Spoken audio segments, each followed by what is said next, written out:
بسم اللہ الرحمن الرحیم۔ حضرت ابن عباس رضی اللہ عنہ فرماتے ہیں کہ حضرت زماد مکہ آئے اور یہ قبیلہ ادشنو میں سے تھے، اور یہ پاگل پن اور جنات کے اثرات وغیرہ کا جھاڑ پھونک کے ذریعے علاج کیا کرتے تھے۔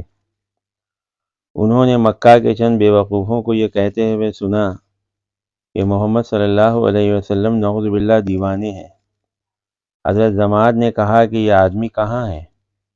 شاید اللہ تعالیٰ ان کو میرے ہاتھوں شفا عطا فرما دے۔ حضرت زماد کہتے ہیں کہ میری حضور صلی اللہ علیہ وسلم سے ملاقات ہوئی۔ میں نے عرض کیا، میں ان خارجی اثرات کا جھاڑ پھونک سے علاج کرتا ہوں، اور اللہ تعالیٰ جسے چاہے میرے ہاتھوں شفا عطا فرما دیتے ہیں، تو آؤ میں آپ کا بھی علاج کروں۔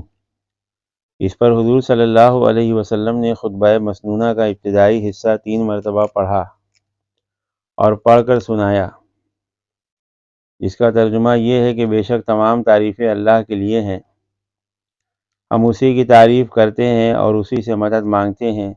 جس کو اللہ ہدایت دے دے اسے کوئی گمراہ نہیں کر سکتا، اور جسے وہ گمراہ کر دے اسے کوئی ہدایت نہیں دے سکتا۔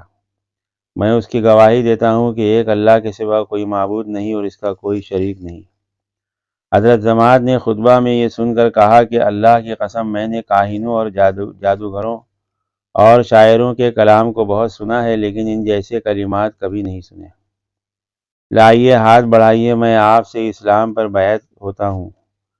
چنانچہ ان کو حضور صلی اللہ علیہ وسلم نے بیعت فرما لیا، اور ان سے فرمایا کہ یہ بیعت تمہاری قوم کے لیے بھی ہے۔ حضرت زماد نے عرض کیا کہ بہت اچھا، میری قوم کے لیے بھی ہے۔ چنانچہ بعد میں حضور صلی اللہ علیہ وسلم نے ایک لشکر بھیجا جن کا حضرت زماد کی قوم پر گزر ہوا، تو لشکر کے امیر نے ساتھیوں سے پوچھا کہ کیا تم نے اس قوم کی کوئی چیز لی ہے؟ تو ایک آدمی نے کہا کہ میں نے ان کا ایک لوٹا لیا ہے۔ تو امیر نے کہا کہ وہ ان کو واپس کر دو، کیونکہ یہ حضرت زماد کی قوم ہے۔ اور ایک روایت میں ہے کہ حضرت زماد نے حضور صلی اللہ علیہ وسلم سے عرض کیا کہ یہ کلمات آپ دوبارہ سنائیں، کیونکہ یہ کلمات بلاغت کے سمندر کی گہرائی کو پہنچے ہوئے ہیں۔ حضرت عبد الرحمن عدوی رحمۃ اللہ علیہ کہتے ہیں کہ حضرت زماد نے بیان فرمایا، میں عمرہ کرنے کے لیے مکہ مکرمہ گیا۔ وہاں میں ایک مجلس میں بیٹھا تھا جس میں ابو جہل، عتبہ اور ربیعہ اور امیہ بن خلف تھے۔ ابو جہل نے کہا کہ اس آدمی نے ہماری جماعت میں تفریق ڈال دی اور ہمیں بیوقوف بتایا ہے، اور ہم میں سے جو مر چکے ہیں انہیں گمراہ قرار دیا اور ہمارے خداؤں میں عیب نکالے۔ امیہ نے کہا کہ اس آدمی کے پاگل ہونے میں کوئی شک نہیں، نعوذ باللہ من ذالک۔ حضرت زماد کہتے ہیں کہ اس کی بات کا میرے دل پر بڑا اثر ہوا، اور میں نے اپنے جی میں کہا کہ میں بھی تو جنوں کا وغیرہ کا علاج کرتا ہوں۔ چنانچہ میں اس مجلس سے کھڑا ہوا اور حضور صلی اللہ علیہ وسلم کو تلاش کرنے لگا، لیکن آپ مجھے سارا دن کہیں نہیں ملے، یہاں تک کہ اگلا دن آ گیا۔ اگلے دن پھر ڈھونڈنے نکلا تو مجھے آپ مقام ابراہیم کے پیچھے نماز پڑھتے ہوئے مل گئے۔ میں بیٹھ گیا۔ جب آپ نماز سے فارغ ہو گئے تو میں آپ کے قریب آ کر بیٹھا، اور میں نے کہا، اے ابن عبد المطلب۔ آپ نے میری طرف ہو کر فرمایا، کیا چاہتے ہو؟ میں نے کہا، میں جنوں وغیرہ کا علاج کرتا ہوں، اگر آپ پسند کریں تو آپ کا بھی علاج کر دوں، اور آپ اپنی بیماری کو بڑا نہ سمجھیں، کیونکہ میں نے آپ سے بھی زیادہ سخت بیماروں کا علاج کیا ہے، تو وہ ٹھیک ہو گئے۔ میں آپ کی قوم کے پاس سے آ رہا ہوں، وہ آپ کے بارے میں چند بری خصلتوں کا تذکرہ کر رہے تھے کہ آپ ان کو بیوقوف بتاتے ہیں، اور آپ نے ان کی جماعت میں تفریق ڈال دی ہے، اور ان میں سے جو مر چکے ہیں ان کو آپ گمراہ قرار دیتے ہیں، اور ان کے خداؤں میں عیب نکالتے ہیں۔ تو میں نے اپنے دل میں سوچا کہ ایسے کام تو آصف زدہ ہی کر سکتے ہیں۔ میری ساری بات سن کر حضور صلی اللہ علیہ وسلم نے مسنون خطبہ پڑھا، یعنی وہ خطبہ، ان اللہ یامرکم بالعدل والاحسان وایتاء ذی القربی وینہی عن الفحشاء والمنکر والبغی۔ یعنی پورا آخر تک، جس کا ترجمہ ہے کہ تمام تعریف اللہ کے لیے ہے، میں اس کی تعریف کرتا ہوں اور اس سے مدد مانگتا ہوں اور اس پر ایمان رکھتا ہوں اور اسی پر بھروسہ کرتا ہوں۔ جس کو وہ ہدایت دے دے اسے کوئی گمراہ نہیں کر سکتا، اور جسے وہ گمراہ کر دے اسے کوئی ہدایت نہیں دے سکتا۔ اور میں اس بات کی گواہی دیتا ہوں کہ ایک اللہ کے سوا کوئی معبود نہیں ہے، اس کا کوئی شریک نہیں ہے، اور اس بات کی گواہی دیتا ہوں کہ محمد صلی اللہ علیہ وسلم اس کے بندے اور رسول ہیں۔ حضرت جماعت فرماتے ہیں کہ میں نے حضور صلی اللہ علیہ وسلم سے ایسا کلام سنا کہ اس سے اچھا کلام اس سے پہلے میں نے کبھی نہیں سنا۔ میں نے آپ سے اس خطبے کے دوبارہ پڑھنے کی گزارش کی جس پر آپ نے دوبارہ خطبہ پڑھا۔ پھر میں نے کہا کہ آپ کس چیز کی دعوت دیتے ہیں؟ آپ نے فرمایا میں اس بات کی دعوت دیتا ہوں کہ تم ایک اللہ پر ایمان لاؤ جس کا کوئی شریک نہیں ہے، اور بتوں کی غلامی سے اپنے آپ کو آزاد کر لو، اور اس بات کی گواہی دو کہ میں اللہ کا رسول ہوں۔ میں نے کہا اگر میں ایسا کروں تو مجھے کیا ملے گا؟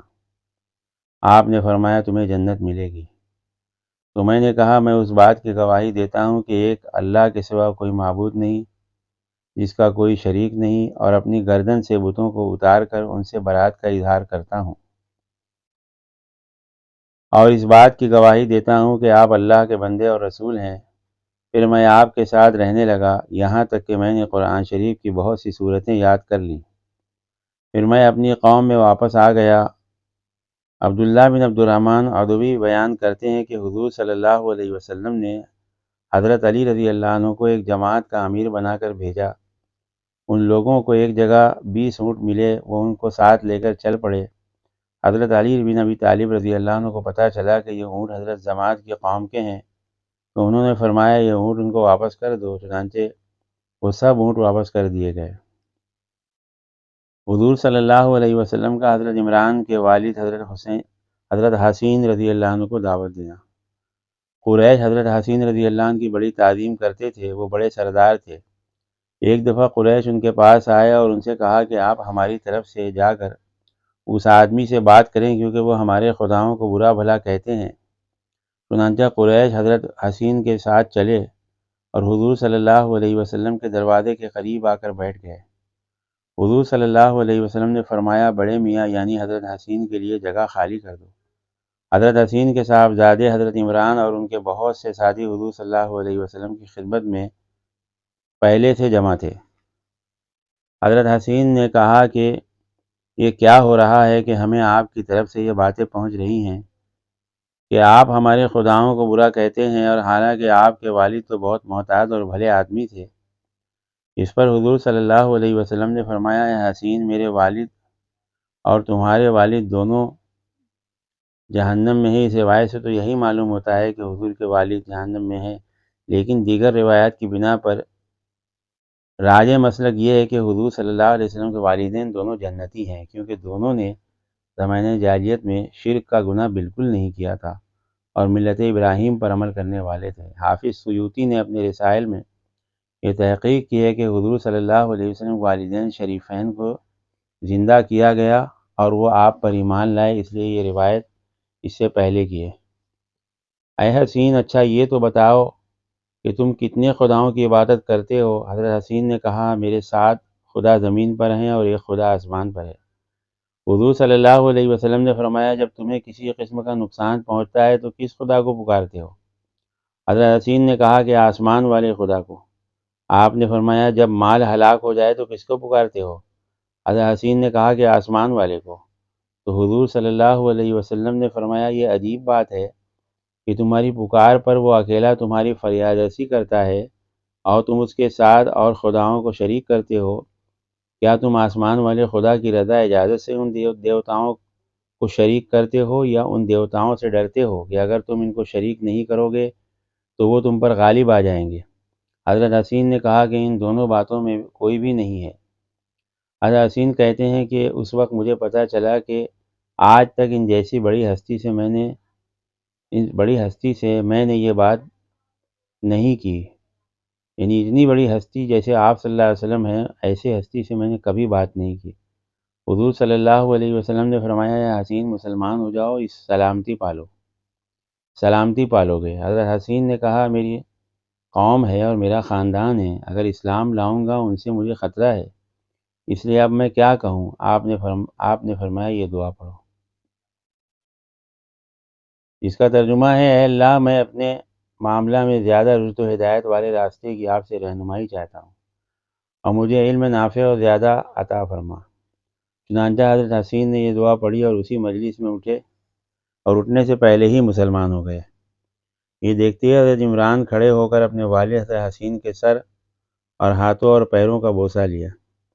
جب حضور صلی اللہ علیہ وسلم نے یہ منظر دیکھا تو آپ کی آنکھوں میں آنسو آ گئے اور فرمایا، عمران کے رویے کی وجہ سے مجھے رونا آ گیا کہ ان کے والد حسین جب تک اندر آئے تو وہ کافر تھے۔ اس وقت عمران نہ ان کے لیے کھڑے ہوئے اور نہ ان کی طرف متوجہ ہوئے، لیکن جب وہ مسلمان ہو گئے تو فوراً ان کا حق ادا کر دیا، اس وجہ سے کہ مجھ پر رقت طاری ہوئی۔ جب حضرت حسین باہر جانے لگے تو حضور صلی اللہ علیہ وسلم نے اپنے صحابہ سے فرمایا کہ اٹھو اور انہیں ان کے گھر تک پہنچاؤ۔ حضرت حسین جو ہی دروازے سے باہر آئے، وہ قریش نے دیکھتے ہی کہا یہ تو بے دین ہو گیا، اور سارے قریش نے چھوڑ کر ادھر ادھر بکھر گئے۔ حضور صلی اللہ علیہ وسلم کا ایسے صحابی کو دعوت دینا جن کا نام نہیں بیان کیا گیا۔ حضرت ابو تمیمہ حجیمی رضی اللہ عنہ اپنی قوم کے ایک آدمی کا واقعہ بیان کرتے ہیں کہ وہ آدمی حضور صلی اللہ علیہ وسلم کی خدمت میں حاضر ہوا اور اس آدمی نے پوچھا کہ آپ اللہ کے رسول ہیں، یا یہ پوچھا کہ آپ محمد صلی اللہ علیہ وسلم ہیں؟ حضور صلی اللہ علیہ وسلم نے فرمایا ہاں۔ پھر اس نے پوچھا کہ آپ کس کو پکارتے ہیں؟ حضور صلی اللہ علیہ وسلم نے فرمایا اکیلے اللہ عز و جل کو پکارتا ہوں۔ اس کی صفت یہ ہے کہ جب کوئی نقصان تمہیں پہنچے اور تم اس کو پکارو تو تمہارے نقصان کو دور کر دے۔ جب تم پر قحط سالی آ جائے اور تم اس کو پکارو تو تمہارے لیے غلہ اگا دے گا، اور جب تم چٹیل میدان میں ہو اور تمہاری سواری گم ہو جائے اور تم اس کو پکارو تو وہ تمہاری سواری تمہیں واپس کر دے۔ یہ بات سن کر وہ آدمی فوراً مسلمان ہو گیا۔ پھر اس نے عرض کیا، یا رسول اللہ مجھے کچھ وصیت فرمائیں۔ تو حضور صلی اللہ علیہ وسلم نے فرمایا، کسی چیز کو کبھی گالی نہ دینا۔ وہ صاحب کہتے ہیں کہ حضور صلی اللہ علیہ وسلم کی وصیت فرمانے کے بعد میں نے آج تک کبھی کسی اونٹ یا کسی بکری کو بھی گالی نہیں دی۔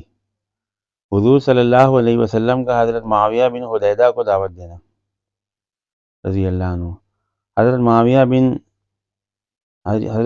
بن حیدہ رضی اللہ عنہ کرتے ہیں کہ میں نے حضور صلی اللہ علیہ وسلم کی خدمت میں حاضر ہو کر عرض کیا، یا رسول اللہ میں آپ کی خدمت میں اب تک اس لیے نہیں آیا تھا کہ میں نے ہاتھوں کے پوروں کی تعداد سے بھی زیادہ مرتبہ قسم کھائی تھی کہ نہ میں کبھی آپ کے پاس آؤں گا اور نہ آپ کے دین کو اختیار کروں گا۔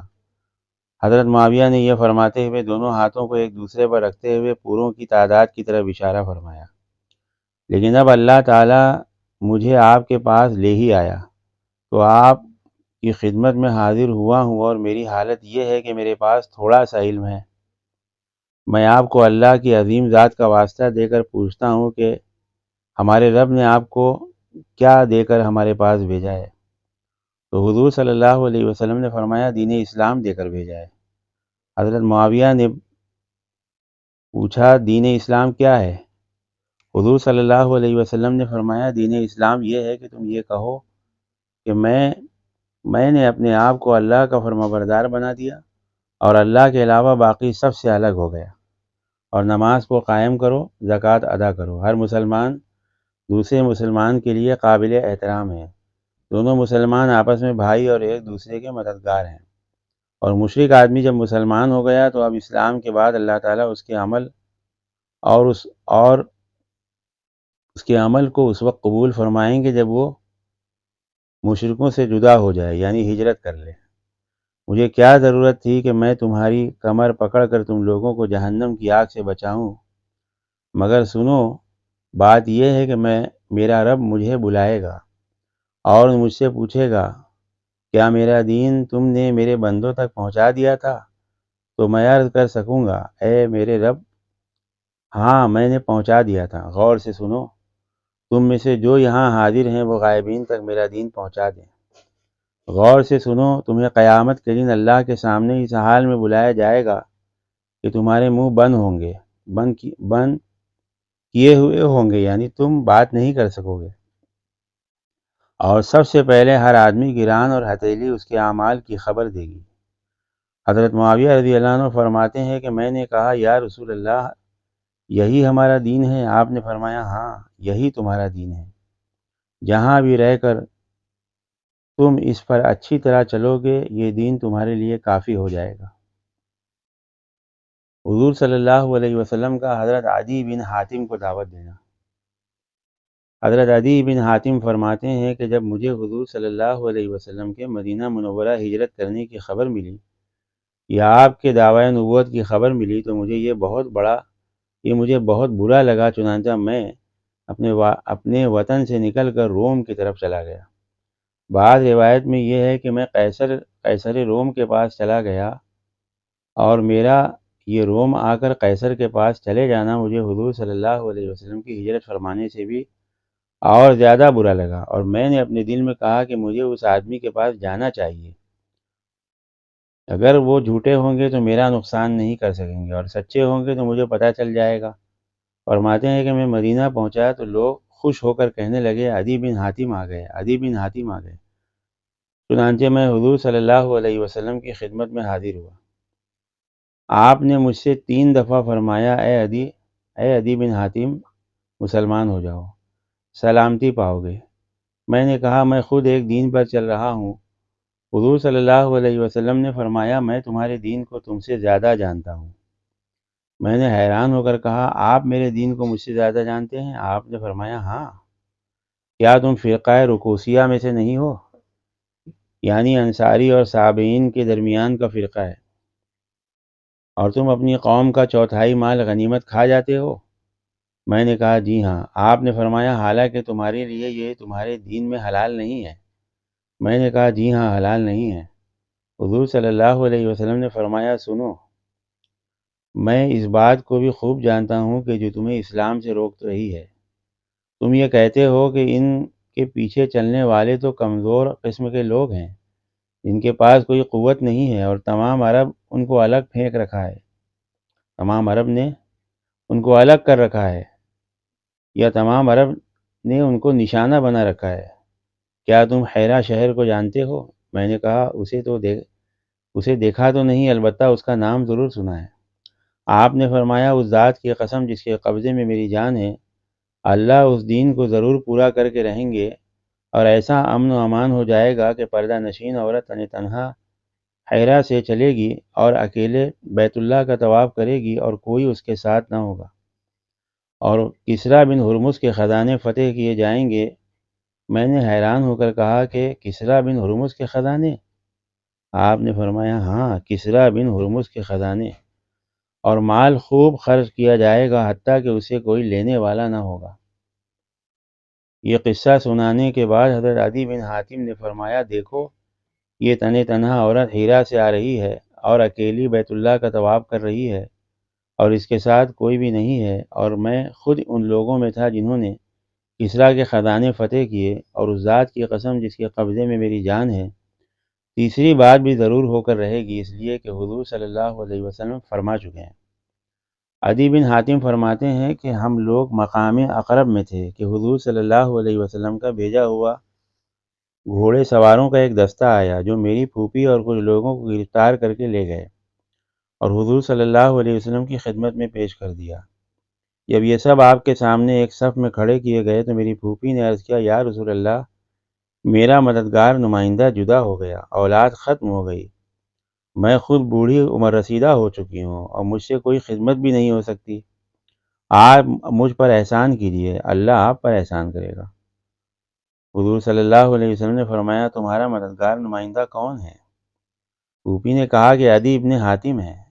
آپ نے فرمایا وہی جو اللہ اور اس کے رسول سے بھاگا ہوا ہے؟ پھوپھی فرماتی ہیں کہ آپ نے مجھ پر احسان فرما دیا۔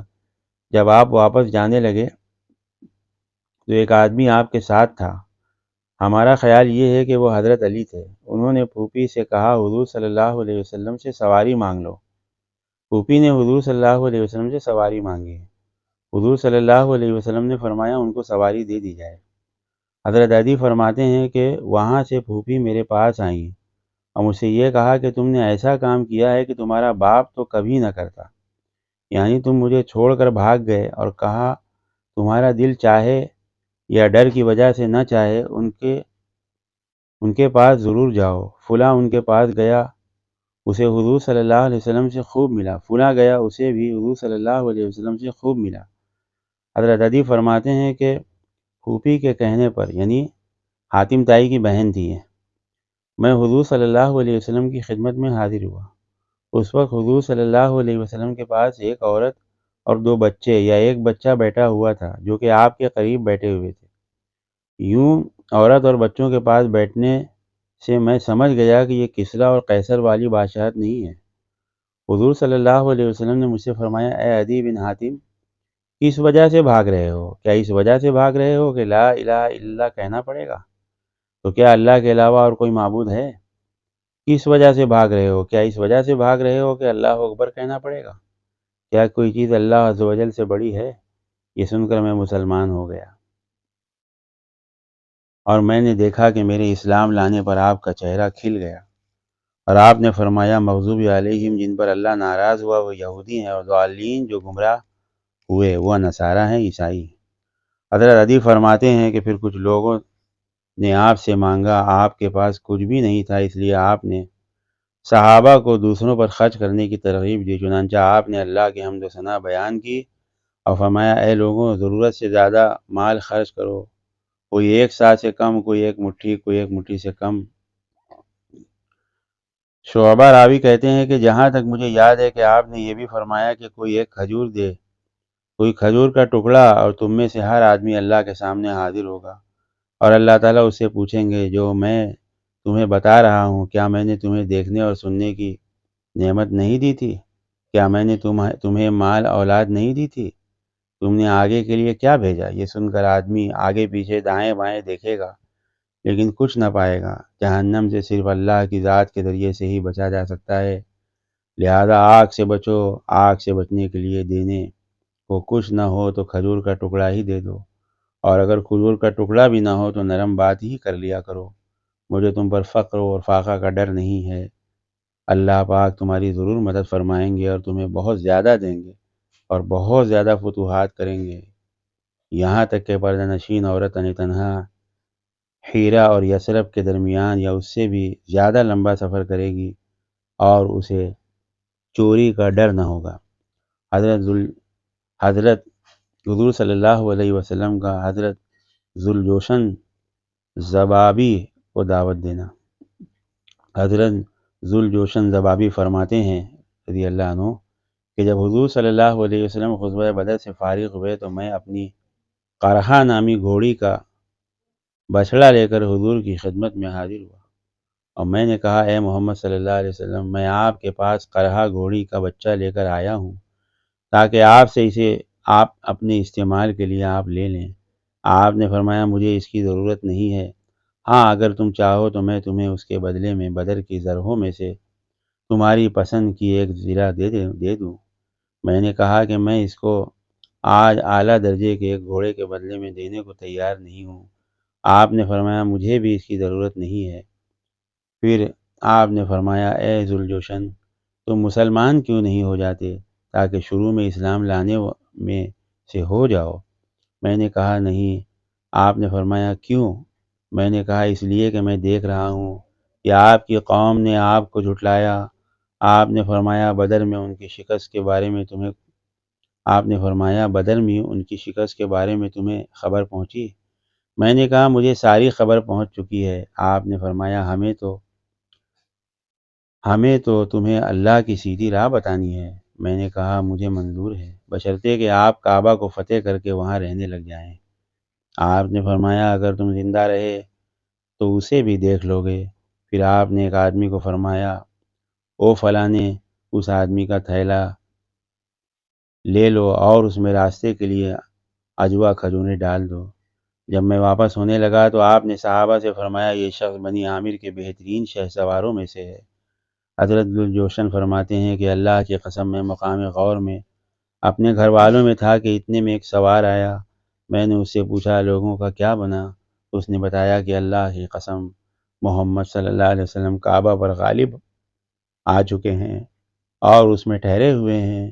تو میں نے یہ سن کر کہا کاش میں پیدا ہوتے ہی مر جاتا اور میری ماں کی گود مجھ سے خالی ہو جاتی۔ کاش کہ جس روز آپ نے فرمایا تھا میں اسی روز مسلمان ہو جاتا اور پھر میں آپ سے خیرہ مقام بھی مانگتا تو بھی مجھے بطور جاگیر دے دیتے۔ اور ایک روایت میں یہ ہے کہ حضور صلی اللہ علیہ وسلم نے ان سے فرمایا تمہیں اسلام لانے سے کون سی چیز روک رہی ہے؟ میں نے کہا میں دیکھ رہا ہوں کہ آپ کی قوم نے آپ کو جھٹلایا اور آپ کو آپ کے شہر مکہ سے نکال دیا اور اب آپ اس سے جنگ کر رہے ہیں۔ میں دیکھ رہا ہوں اب آپ کیا کریں گے؟ اگر آپ ان پر غالب آ گئے تو میں آپ پر ایمان لے آؤں گا اور آپ کا اتباع کروں گا، اور اگر وہ آپ پر غالب آ گئے تو میں آپ کا اتباع نہیں کروں گا۔ حضرت بشیر بن حضور صلی اللہ علیہ وسلم کا حضرت بشیر بن خصاصیہ رحمۃ اللہ رضی اللہ عنہ کو دعوت دینا۔ حضرت بشیر بن خصاصیہ رضی اللہ عنہ فرماتے ہیں کہ میں حضور صلی اللہ علیہ وسلم کی خدمت میں حاضر ہوا۔ آپ نے مجھے اسلام کی دعوت دی۔ پھر آپ نے مجھ سے فرمایا تمہارا کیا نام ہے؟ میں نے کہا نذیر۔ آپ نے فرمایا نہیں بلکہ آج سے تمہارا نام بشیر ہے۔ آپ نے مجھے صفہ چبوترا پر ٹھہرایا جہاں فقراء مہاجرین ٹھہرے تھے۔ آپ کی عادت شریفہ یہ تھی کہ جب آپ کے پاس ہدیہ آتا تو خود بھی اسے استعمال فرماتے اور ہمیں بھی اس میں شریک فرما لیتے، اور جب صدقہ آتا تو سارا ہمیں دے دیتے۔ ایک رات آپ گھر سے نکلے، میں بھی آپ کے پیچھے ہو لیا۔ آپ جنت البقیع تشریف لے گئے اور وہاں پہنچ کر دعا کی۔ کا ترجمہ یہ ہے السلام علیکم دار القوم مؤمنین وانا بکم لاحقون وانا اللہ وانا للہ وانا الیہ راجعون۔ اور پھر فرمایا تم نے بہت بڑی خیر حاصل کر لی اور بڑے شر اور فتنہ سے بچ کر تم آگے نکل گئے۔ پھر میری طرف متوجہ ہو کر فرمایا یہ کون ہے؟ میں نے کہا بشیر۔ آپ نے فرمایا تم عمدہ گھوڑوں کو کثرت سے پالنے والے قبیلہ ربیہ میں سے ہو، جو یہ کہتے ہیں کہ اگر وہ نہ ہوتے تو زمین اپنے رہنے والوں کو لے کر الٹ جاتی۔ کیا تم اس بات پر راضی نہیں ہو کہ اس قبیلے میں سے اللہ پاک نے تمہارے دل اور کان اور آنکھ کو اسلام کی طرف پھیر دیا؟ میں نے کہا یا رسول اللہ بالکل راضی ہوں۔ آپ نے فرمایا تم یہاں کیوں آئے ہو؟ میں نے کہا مجھے اس بات کا ڈر ہوا کہ آپ کو کوئی مصیبت نہ پہنچ جائے یا زمین کا کوئی زہریلا جانور نہ کاٹ لے۔ حضور صلی اللہ علیہ وسلم کا ایسے صحابی کو دعوت دینا جن کا نام نہیں بیان کیا گیا۔ قبیلہ بلغدویہ کے ایک شخص کہتے ہیں کہ مجھے میرے دادا نے اپنے اسلام لانے کا قصہ اس طرح سنایا کہ میں مدینہ کے ارادے سے چلا تو ایک وادی کے پاس میں نے پڑاؤ ڈالا تو میں نے دیکھا کہ دو آدمی آپس میں بکری کا سودا کر رہے ہیں اور خریدار بیچنے والے سے کہہ رہا ہے کہ مجھ سے خرید و فروخت میں اچھا معاملہ کرو۔ تو میں نے دل میں کہا کہ یہ وہی ہاشمی ہے جس نے لوگوں کو گمراہ کیا ہے، نعوذ باللہ۔ اتنے میں ایک اور آدمی آتا ہوا نظر آیا جس کا جسم بہت خوبصورت اور پیشانی کشادہ، ناک پتلی، بھویں باریک تھیں اور سینے کے اوپر والے حصے سے ناف تک کالے دھاگے کی طرح سے کالے بالوں کی لکیر تھی۔ وہ دو پرانی چادروں میں تھے۔ ہمارے قریب آ کر انہوں نے السلام علیکم کہا۔ ہم نے ان کو سلام کا جواب دیا۔ ان کے آتے ہی خریدار نے پکار کر کہا یا رسول اللہ، آپ اس بکری والے سے فرما دے کہ مجھ سے معاملہ اچھی طرح کرے۔ آپ نے ہاتھ اٹھا کر فرمایا تم لوگ اپنے مالوں کے خود مالک ہو۔ میں چاہتا ہوں کہ قیامت کے دن اللہ کے سامنے اس طرح حاضری دوں کہ تم میں سے کوئی بھی مجھ سے اپنے مال یا جان یا عزت کے بارے میں کسی قسم کا ناحق ظلم کا مطالبہ نہ کر رہا ہو۔ اللہ تعالیٰ اس آدمی پر رحم فرمائے جو خریدنے اور بیچنے میں، لینے اور دینے میں نرمی کا معاملہ کرے اور قرض کی ادائیگی اور قرض کے مطالبے میں نرمی کرے۔ پھر وہ آدمی چلا گیا۔ پھر میں نے دل میں کہا کہ اللہ کی قسم میں اس آدمی کے حالات اچھی طرح معلوم کروں گا کیونکہ اس کی باتیں اچھی ہیں۔ میں آپ کے پیچھے ہو لیا اور میں نے آواز دی، اے محمد صلی اللہ علیہ وسلم، آپ میری طرف پوری طرح مڑ کر متوجہ ہوئے۔ فرمایا تم کیا چاہتے ہو؟ میں نے کہا آپ وہی ہیں جس نے نعوذ باللہ لوگوں کو گمراہ کیا اور انہیں ہلاک کر دیا، اور ان کے آباء و اجداد جن خداؤں کی عبادت کرتے تھے ان سے روک دیا۔ آپ نے فرمایا میں اللہ کے بندوں کو اللہ کی دعوت دیتا ہوں۔ میں نے کہا آپ اس دعوت میں کیا کہتے ہیں؟ آپ نے فرمایا تم اس بات کی گواہی دو اللہ کے سوا کوئی معبود نہیں، اور میں محمد اللہ صلی اللہ علیہ وسلم اللہ کا رسول ہوں، اور اللہ نے جو کچھ مجھ پر نازل فرمایا ہے اس پر ایمان لاؤ، اور لات عزیٰ کا انکار کرو، نماز قائم کرو، زکوٰۃ ادا کرو۔ میں نے کہا زکوٰۃ کیا چیز ہے؟ آپ نے فرمایا ہمارے مالدار اپنے مال میں سے کچھ ہمارے غریبوں کو دیں۔ میں نے کہا آپ جن چیزوں کی دعوت دیتے ہیں وہ تو بہت اچھی ہے۔ میرے دادا کہتے ہیں کہ اس ملاقات اور گفتگو سے پہلے میرے دل کی یہ حالت تھی کہ روئے زمین کا کوئی انسان مجھے آپ سے زیادہ مبغوض نہیں تھا، لیکن اس گفتگو کے بعد میرے دل کی یہ حالت ہو گئی کہ آپ مجھے اپنی اولاد، والدین، تمام لوگوں سے زیادہ محبوب ہو گئے، اور ایک دم میری زبان سے نکلا کہ میں پہچان گیا۔ آپ نے فرمایا تم پہچان گئے؟ میں نے کہا جی ہاں۔ آپ نے فرمایا کہ تم اس بات کی گواہی دیتے ہو کہ اللہ کے سوا کوئی معبود نہیں، اور میں محمد اللہ کا رسول ہوں، اور جو کچھ اللہ نے مجھ پر نازل کیا ہے اس پر ایمان لاتے ہو؟ میں نے کہا جی ہاں یا رسول اللہ، میرا خیال یہ ہے کہ فلاں چشمے پر جاؤں جس پر بہت سے لوگ ٹھہرے ہوئے ہیں، اور جن باتوں کی آپ نے مجھے دعوت دی ہے میں جا کر ان کو ان باتوں کی دعوت دوں۔ مجھے امید ہے وہ سب آپ کا اتباع کر لیں گے۔ یعنی ایمان لائے، اور ایمان لانے کے بعد فوراً دوسروں کو دعوت دینے کے لیے تیار۔ آپ نے فرمایا ہاں جاؤ ان کو دعوت دو۔ چنانچہ انہوں نے وہاں جا کر سب کو دعوت دی، اور اس چشمہ والے تمام مرد عورت مسلمان ہو گئے۔ خوش ہو کر حضور صلی اللہ علیہ وسلم نے ان کے سر پر دست شفقت پھیرا، دست مبارک، ہاتھ مبارک پھیرا۔ انس رضی اللہ عنہ بن مالک فرماتے ہیں کہ حضور صلی اللہ علیہ وسلم نجار کے ایک آدمی کے پاس عیادت کے لیے تشریف لے گئے۔ آپ نے ان سے فرمایا اے ماموں جان، آپ لا الہ الا اللہ پڑھ لیں۔ انہوں نے کہا میں ماموں ہوں یا چچا؟ آپ نے فرمایا آپ چچا نہیں ماموں ہیں، لا الہ الا اللہ پڑھ لیں۔ انہوں نے کہا کیا یہ میرے لیے بہتر ہے؟ آپ نے فرمایا ہاں۔ انس رضی اللہ عنہ فرماتے ہیں کہ ایک یہودی لڑکا حضور صلی اللہ علیہ وسلم کی خدمت کیا کرتا تھا، وہ بیمار ہو گیا۔ آپ اس کی عیادت کے لیے تشریف لے گئے اور اس کے سرہانے بیٹھ گئے، پھر اس سے فرمایا مسلمان ہو جاؤ۔ اس کا باپ بھی وہیں اس کے پاس تھا۔ وہ اپنے باپ کی طرف دیکھنے لگا۔ باپ نے کہا ابوالقاسم یعنی حضور صلی اللہ علیہ وسلم کی بات مان لو۔ وہ مسلمان ہو گیا۔ آپ یہ فرماتے ہوئے باہر تشریف لائے تمام تعریف اس اللہ کے لیے ہے جس نے اسے دوزخ سے بچا لیا۔ اللہ ہم سب کو عمل کرنے کی توفیق عطا فرما دے، آمین۔